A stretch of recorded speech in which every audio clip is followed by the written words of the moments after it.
12-13 अगस्त रात को करीब 12:30 बजे का वक्त हो रहा होगा। एक रोडवेज बस में एक कंडक्टर था जो अपना कैश जमा करने के लिए कैशियर के पास जाता है। आईएसबीटी देहरादून में जब उसे जमा कर रहा था, तो कैशियर पूछता है कि आज तुम इतने लेट कैसे हो गए? तुम्हारी गाड़ी तो लगभग 10:30 बजे के आसपास आ जाती है। जैसे ही कंडक्टर से यह बात पूछता है कैशियर, तो कंडक्टर थोड़ा-सा घबरा जाता है और सही से जवाब नहीं दे पाता है। फिर जो कंडक्टर था वो कैशियर से कहता है कि सर आपको कुछ चाहिए? उसका यह बात सुनकर जो है कैशियर जो था वो थोड़ा-सा सकबका जाता है और उससे पूछता है कि क्या है बोलिए, क्या बात है? तो जो कंडक्टर था वो कहता है कि सर हमारे बस में जो है एक लड़की है, अगर आप चाहो तो उससे मुलाकात कर सकते हो। और यह बात सुनते ही वहाँ जो कैशियर था वो कैशियर जो है ऐसे ही किसी के हवाले जो है अपना सारा कैश छोड़कर और उससे कहता है कि मैं थोड़ी देर में आता हूँ। और वो जो है रोडवेज जो बस था उस बस की तरफ जो है बढ़ जाता है। जैसे ही वो जो कैशियर था वो बस के अंदर प्रवेश करता है, तो वो देखता है कि वहाँ पर एक 2 ड्राइवर एक 16 साल की आसपास की लड़की की उम्र होगी, उस लड़की का जो है बलात्कार कर रहे थे। जब वो दोनों ड्राइवर उस कैशियर को देखते हैं तो कहते हैं कि साहब आ गए, पहले साहब को करने देते हैं, फिर हम देखते हैं। और अब बारी-बारी से जो जितने भी लोग थे वहाँ पर वो बारी-बारी से उस लड़की का जो है बलात्कार कर रहे थे और जब सबका मन भर जाता है तो वो वहाँ से चले जाते हैं। दरअसल लड़की को जाना था पंजाब के पटियाला और अगर उस रात पटियाला की बस जो है मिल गई होती और एक गार्ड की उस लड़की पर अगर नजर ना पड़ी होती तो शायद ये जो केस था ये कभी खुलकर सामने आता ही नहीं। ये केस जहां-जहां तक फैलता है, जहां-जहां तक इस केस की जो है गूंज फैलती है, वहां-वहां तक लोगों के अंदर एक सिहरन सा पैदा हो जाता है इस केस के बारे में और कहीं ना कहीं लोग इस केस को सुनने के बाद काफी ज्यादा गुस्सा भी होते हैं। ऐसा लगता है कि वो पांचों के पांच जो थे वो इंसान नहीं बल्कि इंसान के रूप में दिखने वाले जानवर थे। आप सभी को आज की जो सच्ची घटना मैं सुनाने जा रहा हूँ, इस सच्ची घटना को सुनने के बाद शायद हो सकता है कि इंसानियत से भरोसा उठने का पूरा चांस है। नमस्कार, आदाब, मैं कमलेश आप सभी को जो आज सच्ची घटना सुनाने जा रहा हूँ, ये सच्ची घटना है उत्तराखंड की राजधानी देहरादून की। आईएसबीटी देहरादून आईएसबीटी पर एक गार्ड लगातार एक लड़की पर नजर जो है रख रहा था।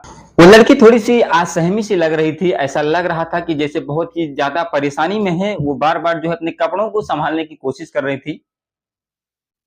उसकी मानसिक स्थिति भी कुछ ठीक नहीं लग रही थी। क्या छोटा-सा शॉप था, वो मैगी बना रहा था वहाँ पर और वो जब उसे देखता है तो उसके इर्द-गिर्द एक संदिग्ध व्यक्ति जो है वो घूम रहा था और कहीं न कहीं उसे देखकर अच्छा नहीं लग रहा था। जो संदिग्ध व्यक्ति था उसके पास जाने की कोशिश कर रहा था। गार्ड को ये सब बातें थोड़ी-सी अटपटी सी लगती हैं और वो वहाँ से थोड़ा-सा साइड हटता है और 1098 पर कॉल कर देता है, यानी कि चिल्ड्रन हेल्पलाइन नंबर पर कॉल कर देता है। और वो कहता है कि सर आरएसबीटी पर एक लड़की जो है प्लेटफॉर्म नंबर 12 पर खड़ी हुई है और थोड़ी-सी अजीब-सी लग रही है।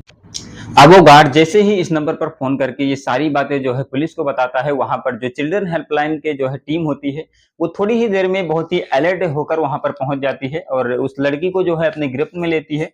गिरफ्त में लेने के बाद उस लड़की से जो है पूछताछ किया जाता है कि आखिर तुम कहाँ से आई हो? बस कहाँ से आई हो? कहाँ जाना है? और यहाँ पे कैसे पहुँची? जब ये सारी बातें जो है उससे पूछी जाती है तो वो थोड़ी-सी मतलब घबराई हुई सी 16 साल की जो बच्ची थी, वो शायद कुछ उसे पता भी नहीं था कि मुझे क्या करना है, कहाँ जाना है, बस मुझे इतना पता था कि मुझे जो है पंजाब के पटियाला जाना है और वो खड़ी थी आईएसबीटी देहरादून में।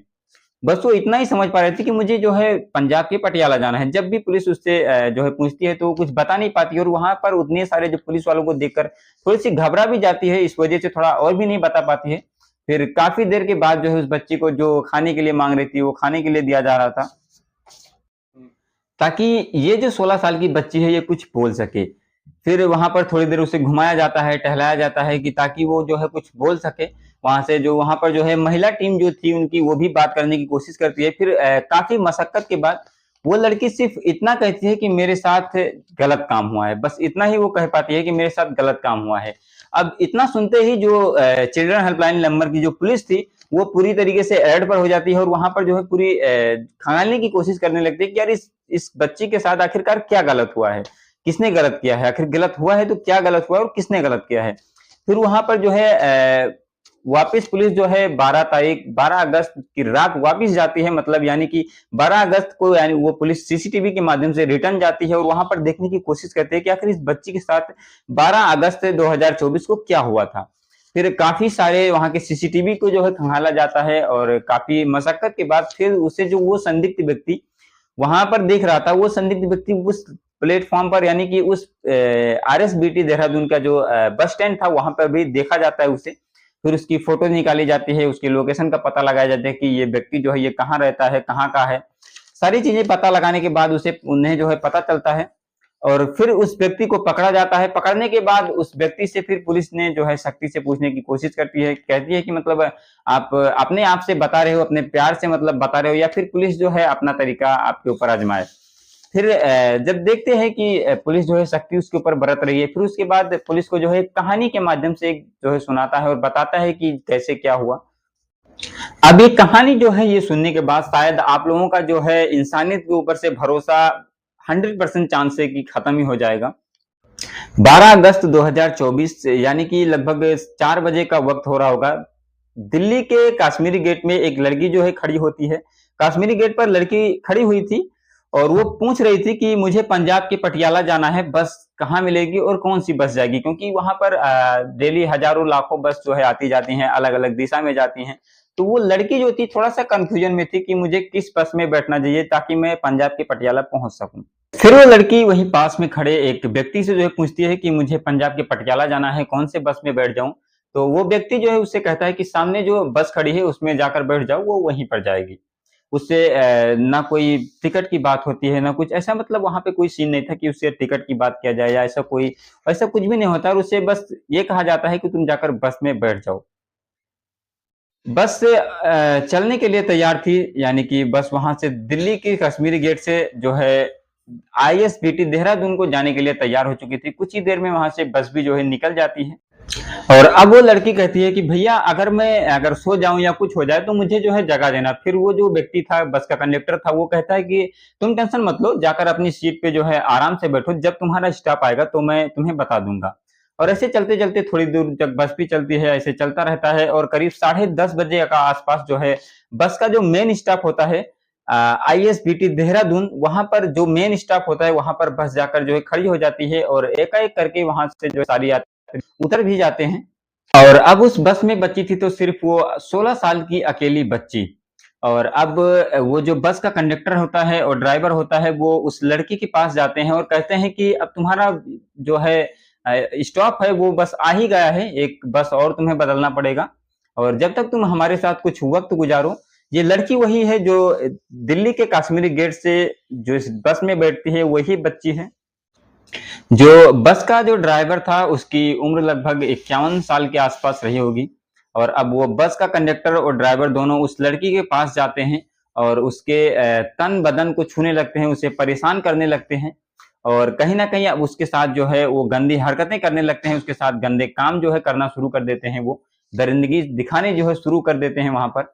और एक एक करके अब वो उस लड़की को तंग करना शुरू कर देते हैं, उसके सारे बदन के जो है कपड़े उतार देते हैं और अब उस लड़की के साथ जो है बारी बारी से वो दरिंदगी दिखानी शुरू कर देते हैं। और लेकिन ठीक उन्हीं के सामने जो है एक और बस खड़ी होती है।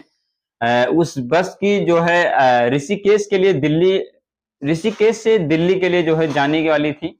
फिर जो ऋषिकेश का जो ड्राइवर था वो देखता है कि बगल वाली बस में से कुछ जो है आवाजें आ रही हैं। फिर वो ड्राइवर भी वहां पर आता है और वहां का जो ड्राइवर कंडक्टर होते हैं वो दोनों वहां पर देखने के लिए आते हैं। फिर वो देखते हैं कि जो एक 16 साल के आसपास जो बच्ची है उसका एक ड्राइवर और एक जो है जो कंडक्टर था वो उस बच्ची के साथ गंदा काम कर रहे हैं। दूसरे बस के जो ड्राइवर और कंडक्टर थे वो उस बस वाले से कहते हैं कि मैं भी वैसे ही करूंगा जैसे तुम कर रहे हो। फिर वो जो बस का ड्राइवर था वो कहता है मुझे कोई ऐतराज नहीं है, तुम भी कर लो। फिर जो है करीब 1.5 घंटे के आसपास वो उस लड़की के साथ जो है घिनौना यानी कि दरिंदगी जो होती है सारी हदें वहां पर पार कर चुके थे। और करीब 1.5 घंटे के बाद जो उस बस का ड्राइवर था जो दिल्ली से उस लड़की को लेकर आया था और कंडक्टर कहता है कि मैं कुछ हमारे पास कुछ कैश है जो कि मैं कैशियर के पास जमा करके आता हूँ, तुम यहाँ की जो स्थिति है वो संभालो। कंडक्टर था वो कैशियर के पास जाता है और कैशियर के पास जाने के बाद वो वहां पर कैश जमा करने लगता है। तो जो कैशियर था वो बोलता है कि तुम्हारी गाड़ी तो दिल्ली से जो है यहाँ पर करीब 10:30 बजे के आसपास आ गई थी, फिर तुम 2-2.5 घंटे बाद क्यों जो है कैश जमा करने के लिए आ रहे हो। फिर जो वो कंडक्टर था वो कहता है कि सर बस कुछ ऐसे ही थोड़ा बिजी था इसलिए जो है नहीं आ पाया। फिर वो कहता है कि अरे यार कम से कम कैश जमा कर देते, उसके बाद जो भी बिजी वाली काम थी वो तुम कर लेते। फिर जो वो कैशियर था वो उससे तरह तरह की जो है बातें पूछना शुरू कर देता है, लेकिन कंडक्टर उस कैशियर के सामने कुछ ज्यादा टाइम तक नहीं टिक पाता है और उससे वो साफ साफ कह देता है कि सर मेरी गाड़ी में एक लड़की है, अगर आप उस वहां पर चलना चाहो, उससे मिलना चाहो तो मिल सकते हो, कोई प्रॉब्लम नहीं है। जैसे ही कैशियर उस कंडक्टर की बात सुनता है वो जो है एकदम से खुश हो जाता है, उसके मन में जो है लड्डू फूट रहे थे और वहां से जो है वो उस कैश को वहीं पर छोड़कर और चल देता है। जब वो बस के अंदर प्रवेश करता है तो देखता है कि वहां पर जो दो ड्राइवर हैं वो उस लड़की के साथ जो है गंदी काम कर रहे हैं, यानी कि घिनौना दरिंदगी जो है वो दिखा रहे हैं। फिर जब उन दोनों ड्राइवर्स की जो है नजर कैशियर के ऊपर पड़ती है तो वो कहते हैं कि पहले साहब को करने देते हैं फिर हम जो है करेंगे। और वैसे ही उसी के साथ जो है वो जो कैशियर था वो भी दरिंदगी दिखाना शुरू कर देता है, घिनौना जो यानी कि जो घिनौना काम होता है वो करना शुरू कर देता है। कंडक्टर ड्राइवर जब गाड़ी खड़ी हुई थी तो ऋषिकेश और दिल्ली के चलने वाली उसमें दो ड्राइवर पहले से ही मौजूद होते हैं। पांचवें में जो होता है वो कैशियर होता है, कैशियर भी उन लोगों के साथ जो है दरिंदगी दिखाता है और जब भी वो लड़की जो है चीखने की चिल्लाने की कोशिश कर रही थी, अपने आप को बचाने की कोशिश कर रही थी, तो उससे बस एक ही जो है धमकी दिया जा रहा था कि तुम पटियाला नहीं जाना चाहती हो क्या। बस उसे यही धमकी दिया जा रहा था कि तुम पटियाला नहीं जाना चाहती हो क्या, अगर तुम्हें पटियाला जाना है तो ये सब जो है काम तुम्हें करना ही पड़ेगा। और बस वो लड़की ऐसे ही सहम जाती है और कुछ टाइम उसके साथ जो है गंदा काम किया जाता है, उसके बाद उस लड़की को छोड़ दिया जाता है और वहां से जो है जाने दिया जाता है। अब वो जो लड़की थी वो प्लेटफॉर्म नंबर 12 पर ऐसे ही खड़ी होती है और बस की इंतजार कर रही होती है ताकि उसी की जो है दूसरी बस आए और उस बस में जो है वो वहां से चली जाए। लेकिन जो वो गार्ड था, वो गार्ड जो है उस पर नजर रख रहा था, जो उस वहां पर जो मैगी बनाने वाला था उस लड़की पर नजर रख रहा था। और जो कंडक्टर था वो चाहता था कि इस लड़की को जो है यहाँ से जल्द जो है मैं हटा दूं ताकि ये किसी से बात ना कर सके और किसी से जो है किसी के साथ जा ना सके। फिर वहां पर जो वो गार्ड था वो 198 पर कॉल करता है, वहां पर जो है चिल्ड्रन हेल्पलाइन की जो है टीम आती है और उस उन पांचों व्यक्तियों को जो है सीसीटीवी के आधार पर गिरफ्तार भी किया जाता है। अगर इनके नाम हम अगर जानने की कोशिश करें तो पांचवें का जो है पहले व्यक्ति का जो नाम होता है धीरेन्द्र कुमार होता है, उसकी उम्र लगभग 32 साल के आसपास होती है। और जो दूसरा व्यक्ति होता है वो हरिद्वार का जो बजरंग गांव लगता है बुगलवाला के पास का जो है वो होता है, हरिद्वार भगवानपुर का रहने वाला द्रवेंद्र, जिसका उम्र लगभग 57 साल के आसपास होता है। और बावन 52-57 के साल के आसपास जो है होता है उत्तर प्रदेश मुजफ्फरनगर नवालागंज का एक गांव है सिला लगता है, सिला गांव का रहने वाला रवि कुमार होता है। और उसके साथ ही एक होता है हरिद्वार के बाजार एक गांव लगता है राजपाल, राजपाल की जो उम्र होती है वो लगभग 57 साल के आसपास होती है, देहरादून के पटेल नगर का रहने वाला था। राजेश कुमार, इन पांचों जो है इन पांचों को जो है पुलिस गिरफ्तार करती है। गिरफ्तार करने के बाद इनसे पूछताछ किया जाता है, कड़ी से कड़ी इनको भी सजा दिलाने की भी कोशिश जो है की जाती है। लेकिन इस बीच कहीं ना कहीं जो है 17 अगस्त 2024 को एफआईआर दर्ज कराया जाता है लड़की से पूछताछ के आधार पर। और अब कहीं ना कहीं ये जो है जानने की कोशिश किया जा रहा है कि ये कैसे जो है एक लड़के के साथ दरिंदगी जो है वो कर सकते हैं। कहीं ना कहीं ये कानून के खिलाफ है, कानून के विरुद्ध है। और जिस तरीके से आजकल जो है ये सारे केस देखने को मिल रहे हैं, इसका सबसे बड़ा रीजन जो है कहीं ना कहीं जो फोन का जो साइड होता है वो भी बन रहा है। सरकार ने इस पे भी जो है कुछ कड़ी से कड़ी जो है कदम उठाने का निर्णय लिया है। बाकी आप लोग इस केस के बारे में क्या सोचते हैं हमें कमेंट करके जरूर से बताना। बाकी हमारी कोशिश और भी ऐसे ही दरिंदों को जो है सामने लाने की कोशिश रहेगी। तो चलिए मिलते हैं किसी नए वीडियो के साथ, तब तक के लिए जय हिंद जय भारत।